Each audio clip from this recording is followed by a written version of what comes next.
بسم اللہ الرحمن الرحیم۔ ناظرین اکرام، آج کی داستان سلطان سلیم اول کے اس دور پر مبنی ہے کہ جب سلطنت عثمانیہ کے کسی سلطان کو پہلی دفعہ حرمین شریفین کے خطبے میں امیر المؤمنین کا لقب دیا گیا۔ ناظرین اکرام، مصر کی فتح کے بعد حجاز پر بھی جو اس وقت تک مملوک سلاطین کی زیر حکومت تھا، دولت عثمانیہ کا اقتدار قائم ہو گیا۔ لیکن شروع میں سلیم کو امید نہ تھی کہ حرمین شریفین کی خدمت کا شرف بغیر جنگ کے حاصل ہو سکے گا، کیونکہ حجاز کی حکومت سابق سلطان مصر کے اعمال کے ہاتھوں میں تھی۔ چنانچہ ان اعمال کو برطرف کرنے کے لیے اس نے ایک فوج حجاز بھیجنے کا فیصلہ کیا۔ لیکن قاضی صلاح الدین کے مشورے سے، جو ایک مشہور عالم تھے اور جنہیں سلیم نے سلطان گوری کی قید سے رہا کیا تھا، اصل مقصد بغیر کسی جنگ کے حاصل ہو گیا۔ مفتیو حلان لکھتے ہیں کہ قاضی مصوف نے سلطان سلیم کے وزیر کو یہ مشورہ دیا کہ حجاز میں فوج بھیجنے کی ضرورت نہیں، کیونکہ شریف برکات بن حسن بن نجلان جو اس وقت تک مکہ معظمہ کے امیر تھے، سلطان کی اطاعت کے لیے مادہ ہیں، اور ان کے اثر سے اہل حرمین اور باشندگان حجاز بھی سلطان کی بیعت کے لیے تیار ہو جائیں گے۔ اس لیے بجائے فوج کی شریف کے نام صرف ایک فرمان بھیج دینا کافی ہوگا۔ ناظرین اکرام، سلطان سلیم نے اس تجویز کو بہت پسند کیا اور امیر مسلح بیگ کی معرفت فرمان بھیجا اور دونوں کو بددستور ان کے عہدوں پر قائم رکھا۔ ناظرین اکرام، حج کا زمانہ قریب تھا، اس لیے سلیم نے مسلح بیگ کے ساتھ محمل شریف کو بھی روانہ کیا۔ چنانچہ جب مسلح بیگ مکہ کے قریب پہنچا تو شریف برکات اپنے بیٹے اور دیگر معززین کو لے کر ان کے استقبال کے لیے نکلے۔ باپ بیٹوں نے خلط سلطانی پہنا اور مکہ معظمہ واپس آ کر لوگوں سے سلطان کی بیعت لی اور سلیم کے نام کا خطبہ پڑھا۔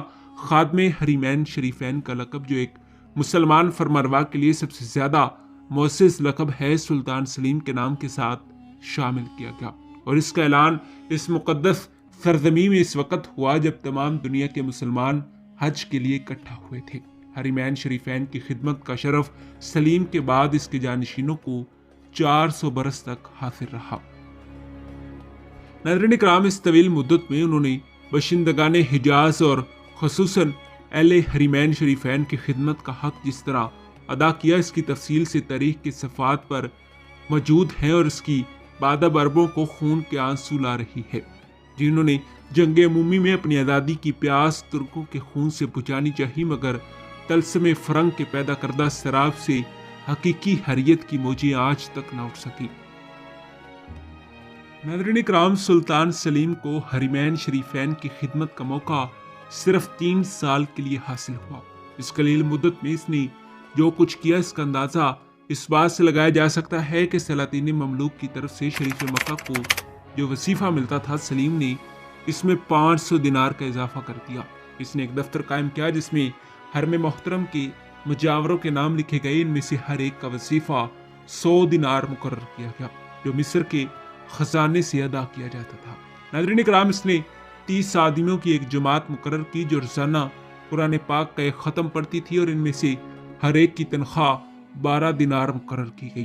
سلاطین مصر ہر سال بدوؤں فقراء مکہ کے لیے گلا بھیجا کرتے تھے۔ سلیم نے اس دستور کو جاری رکھا اور حکم دیا، اور ہر سال 7000 اردب کم و بیش 1400 من گلا اہل حرمین کے لیے بھیجا جائے۔